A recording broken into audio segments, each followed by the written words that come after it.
دوبۍ عدالت چې دی نو کمال کړی دی، یو پاکستاني ته چې دی نو 59,000 درهم چې دی نو هغه یې وله ورکړل. یار د دې پاکستاني واقعه ده، که تاسو واورېدل نو تاسو به هم ډېر زیات خوشحاله شئ. دا سره شریکومه دا یو پښتون دی که نه، او دې دا واقعه ده. یار تاسو پښتانه همیشه زنده باد، همیشه به د پښتنو دپاره اواز چوتوئ، همیشه به پښتانه چې دی نو شیر کوئ. ملګرو دا واقعه چې ده نو دا د کامران ده، او کامران تعلق د پېښور سره او د پېښور د میډل فیملي سره تعلق ساتو. ملګرو هغه داسې وکړ چې دوبۍ ته تللی په یو کمپنۍ کې کار کولو. په کمپنۍ کې چې کار کولو هغه به د صفایي کار کولو.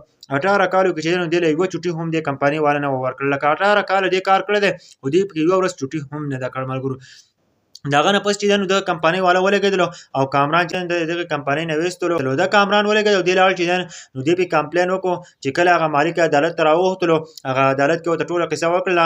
نو په هغه عدالت والا ولګېدل که نه، او په دغې د کمپنۍ په دې مالک باندې چې دی نو جرمانه ولګوله، او تقریبا 59,000 ریال چې 59,000 درهم چې دی نو ویل دا به ته کامران له ورکوې، او په دې ټیم چې دی نو دې اکاونټ ته ټرانسفر کړه. په دغه ټیم کې چې دی نو کامران هم ډېر زیات خوشحاله شو، ځکه چې کامران د میډل فیملي سره تعلق ساتلو.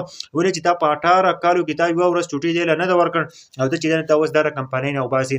او کامران چې دی نو دلته د صفایي کار کولو په دوبۍ کې یار عدالتونه دې ته وایي که نه، انصاف دې ته وایي. ځکه چې پاکستاني ته چې کوم انصاف میلاو شوی دی که نه، زمونږ د ټولو پښتنو زړونه وګټل، ځکه چې یو پښتون دی چې دی هغه ته انصاف میلاو شوی دی.